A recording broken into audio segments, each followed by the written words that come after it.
وخرج أحمد.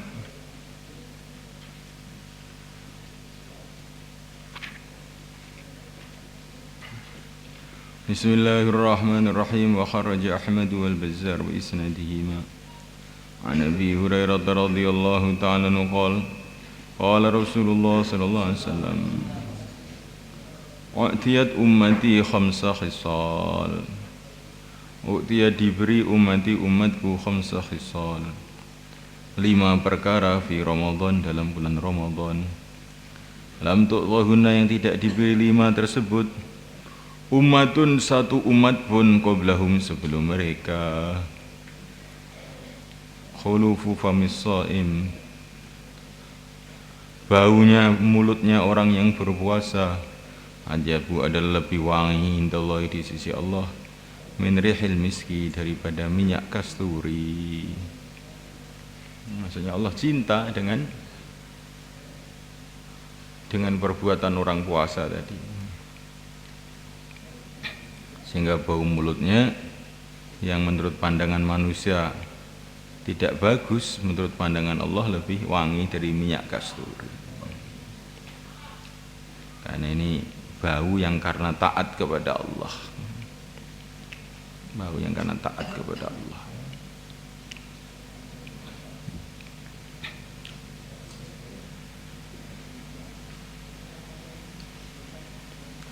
Wa tastaghfir lahumul hitan hatta yuftiru, wa tastaghfiru, dan istighfar lahum, untuk mereka, al-hitanu, ikan-ikan, hatta yuftiru, hingga mereka berbuka puasa. Allah.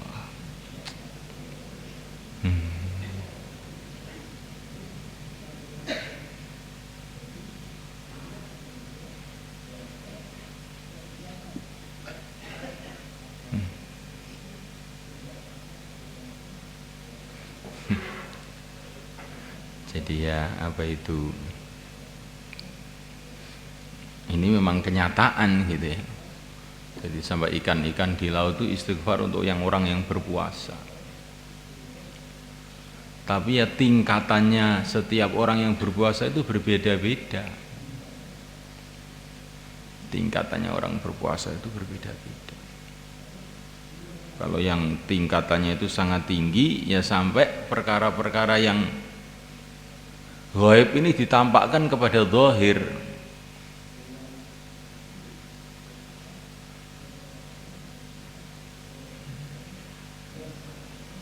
Jadi Ibrahim bin Adham sedang puasa, naik kapal. Di tengah-tengah naik kapal dia menjarum pakaian. Tiba-tiba jarumnya jatuh ke laut. Maka Ibrahim itu mengatakan, hai ikan-ikan, ambilkan jarum saya. Maka ikan-ikan itu langsung bergegas-gegas ngambil jarum itu, diangkat ke atas, diberikan kepada Ibrahim.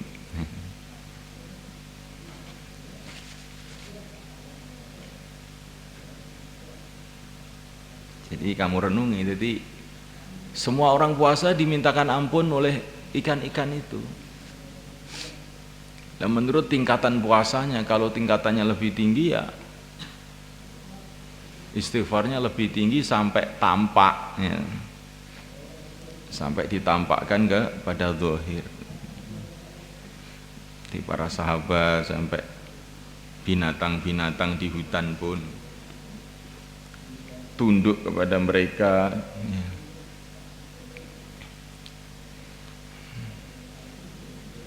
Katanya Syekh Ilyas, kalau ikan-ikan di laut itu istighfar kepada mereka, apalagi binatang-binatang yang di bumi. Wa yuzayyinu, dan Allah wa dan Allah menghias-hias azza wajal fi kulli yaumin, dalam setiap hari, jannatu, surganya. Tsumma yaqulu, kemudian Allah berfirman, yushiku, hampir-hampir, ibadis salihun, hamba-hambaku yang soleh, ayulku, mereka melepaskan, anhum, dari diri mereka, mereka meletakkan, anhum, dari diri mereka, al-ma'unata, kecapean dunia, wa yasiru, dan mereka akan jadi, ilaiki, masuk ke engkau surga. wa tusafadu dan ditali fi dalam bulan Ramadan maradatus syayatin, setan-setan yang jahat. Fala yahlusu maka mereka tidak sampai fi dalam Ramadan ilama kepada perkara kanu yang adanya mereka yahlusuna sampai ilahi kepadanya fi ghairihi dalam selain Ramadan. Wa yufaru dan diampuni lahum untuk umatku fi akhir lailatin dalam akhir malam Ramadan. Qila ya Rasulullah ahya lailatul qadar, apakah itu malam Lailatul Qadar? Qala baginda mengatakan lah bukan, walakinal amil, tetapi orang yang beramal innama yuwaffa, hanyalah dipenuhi ajruhu pahalanya idza qada amalahu, ketika dia menyelesaikan amalnya. Insyaallah.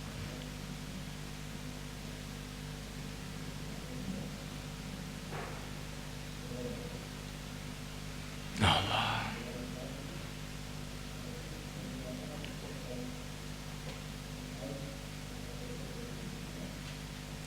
Wa an Sufyan radhiyallahu ta'ala qala khatabana, telah berkhutbah kepada kita Rasulullah sallallahu alaihi wasallam di akhir yaumin, dalam akhir hari min Sya'ban, dari bulan Ramadan, dalam bulan Sya'ban. Wa qala, maka beliau mengatakan ya ayuhan nas qad adhallakum, telah dekat kepada kamu syahrun azim, bulan yang agung mubarakun yang diberkati. Syahrun yaitu bulan fi di dalamnya lailatun ada malam khairun yang lebih baik min alfi syahrin, daripada 1000 bulan. 1000 bulan itu ya seumur hidupnya manusia yang panjang umurnya, 80 tahun lebih. Ya Allah, ja'alallahu siyamahu, Allah menjadikan puasanya faridatan, wa qiyama lailihi, dan sholat malamnya tatawuan, sholat sunnah. Mang taqarraba, barang siapa mendekatkan diri fi dalam Ramadan bi khoslatin, dengan satu perkara minal khairi, dari kebaikan, karena adalah dia kaman ada, seperti orang yang menunaikan faridatan, ibadah fardu, fi masibahu, dalam bulan selainnya. Wa man adda faridatan, barang siapa menunaikan ibadah fardu fi dalam Ramadan, karena adalah dia kaman adda sab'ina faridah, seperti orang yang menunaikan 70 fardu fi masibahu, di dalam bulan selainnya. Wa Ramadan syahrus sabri, adalah bulan sabar, wa sabru, sedangkan sabar thawabu, pahalanya al jannatu, adalah surga. Masya Allah.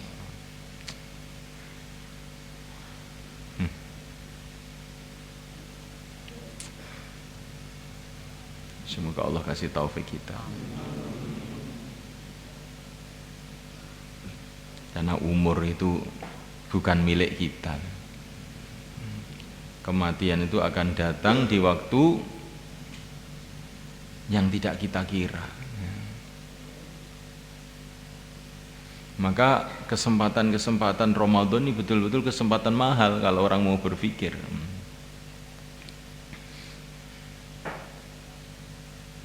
Dalam Ramadan ibadah sunnah dianggap seperti ibadah fardu. Nah, ini ada maksudnya yang dalam ini.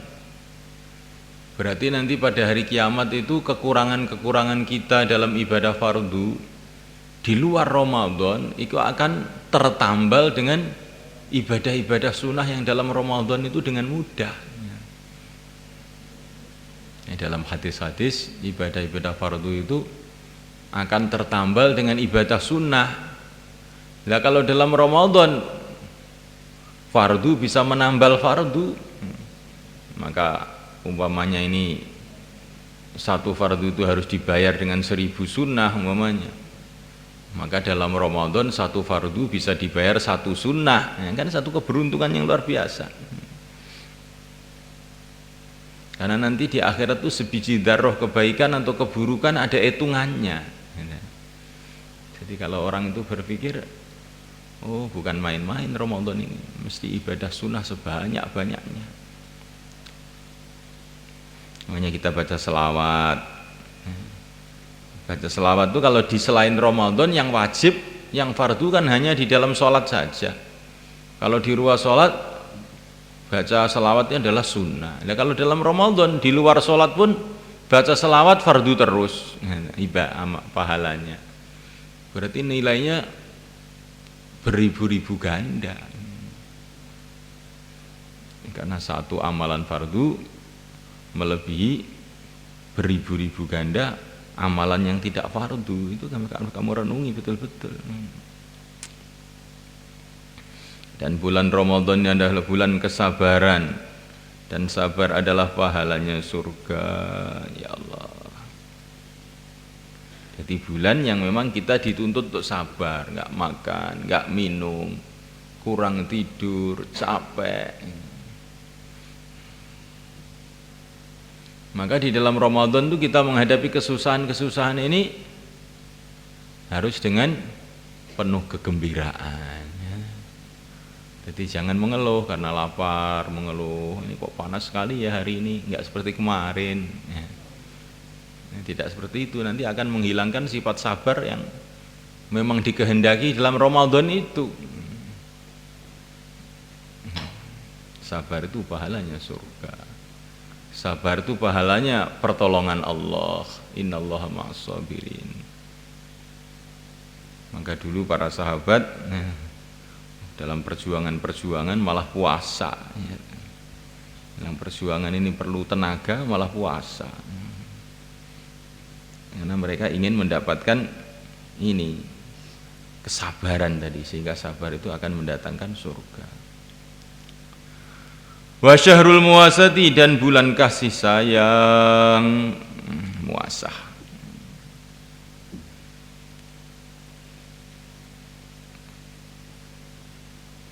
Jadi dalam bulan Ramadan dikatakan bulan muasah. Maksudnya bulan muasah itu bagaimana? Jadi orang-orang kaya merasakan kesulitan-kesulitannya orang-orang miskin. Ya, orang kaya kan nggak pernah lapar, makan aja, ya, minum aja. Maka dalam Ramadan itu orang-orang kaya merasakan penderitaan orang-orang miskin, sehingga akhirnya timbul rasa kasih sayang, mesti muasah. Juga bisa maknanya muasah itu bulan di mana kita ini mesti harus menampakkan kasih sayang dengan banyak sedekah, memberi buka pada orang. Ini termasuk bagian daripada makna muasah. Wa syahrun, dan bulan yuzadu yang ditambahkan fi rizqil mukmin, dalam rizkinya orang iman, fihi di dalamnya. Jadi rizkinya orang iman akan ditambah. Maksudnya rizki dunia mungkin juga, maksudnya rizki akhirat juga mungkin juga. Dan rizki itu bukan hanya makanan, semua yang bermanfaat itu namanya rizki. Ditambah amalan, ditambah kebaikan, ditambah. Man fattara shaiman, barang siapa yang memberi buka orang puasa, karena maghfiratan linubi, adalah merupakan ampunan bagi dosa-dosanya.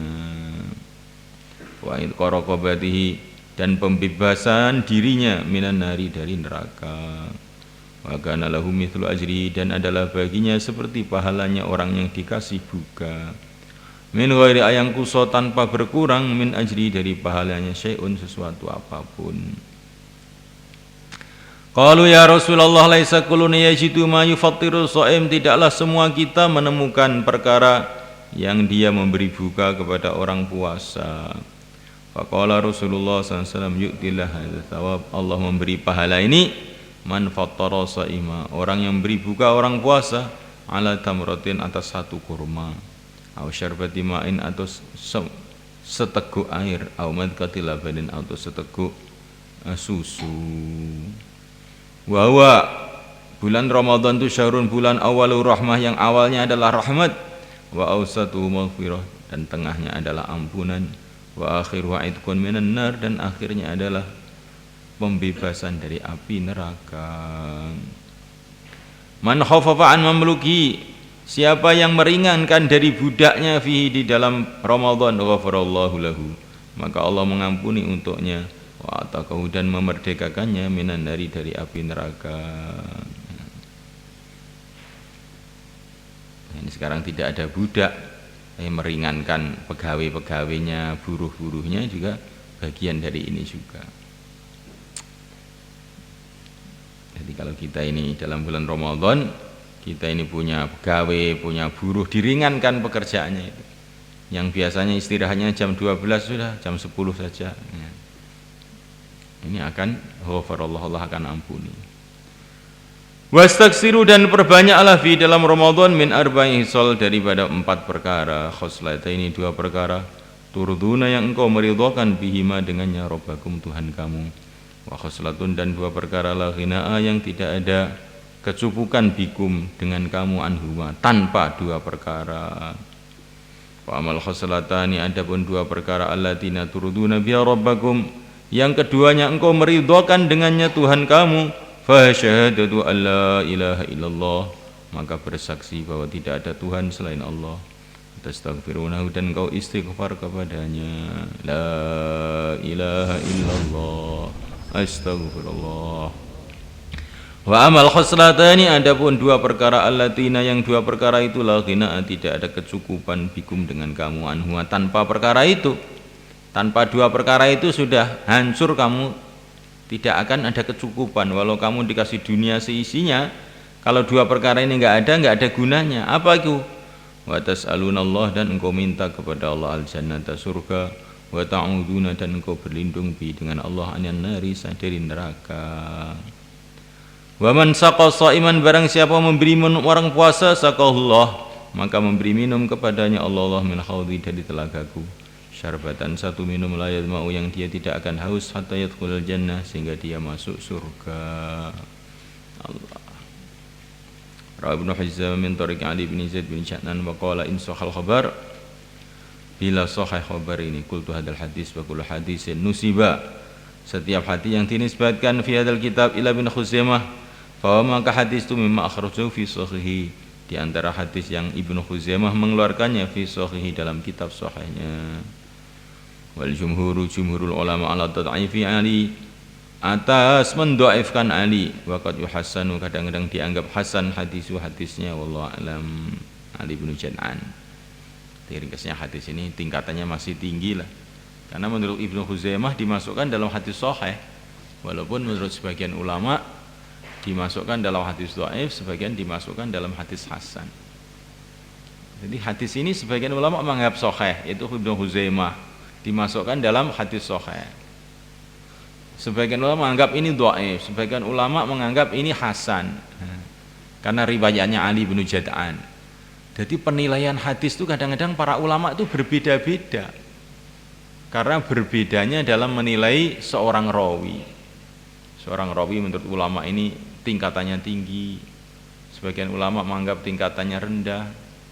Jadi kita ini tidak boleh terus hadis yang dikatakan oleh sebagian ulama ini dhaif terus kita anggap nggak ada nilainya, itu orang nggak tahu ilmu hadis itu, nggak tahu ilmu hadis. Kalaupun dhaif, bukan dhaif itu terus tidak ada nilainya, bukan. Karena dhaif itu kan dari segi pandangan apa itu seseorang terhadap rawi. Jadi apa itu, dan pandangan itu bisa berbeda.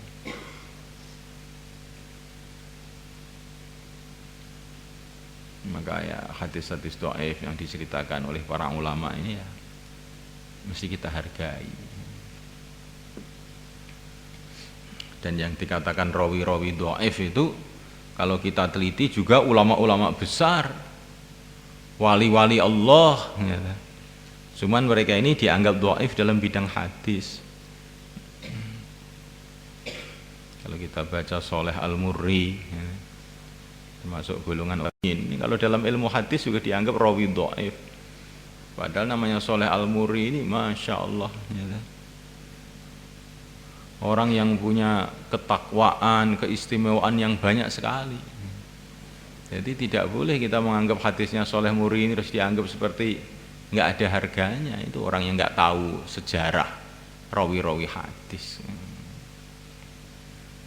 Nah, kalau kita baca kitab Rijal ya Sholeh Al-Murri dhaif gitu aja, tapi tidak diceritakan secara rinci. Tapi kamu baca di Hilyatul Auliya Di dalam kitab-kitab sejarah rawi-rawi maka nanti akan diceritakan bagaimana kehebatan soleh muri itu. Nah, begitu yang lain-lain.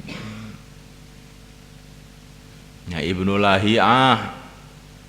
Maka nanti kalau kamu baca kitab Rijal ya dhaif. Padahal dia ini qadhi Mesir, ulama Mesir. Di mana zaman itu Mesir itu pusatnya ulama, dia pimpinannya. Jadi walaupun itu dia dikatakan dhaif bukan berarti orang tidak berharga. Tapi orang yang tidak tahu sejarah para ulama ini sehingga dhaif itu dianggap nggak ada nilainya, itu orang nggak benar. Dhaif itu pun nilainya sangat tinggi.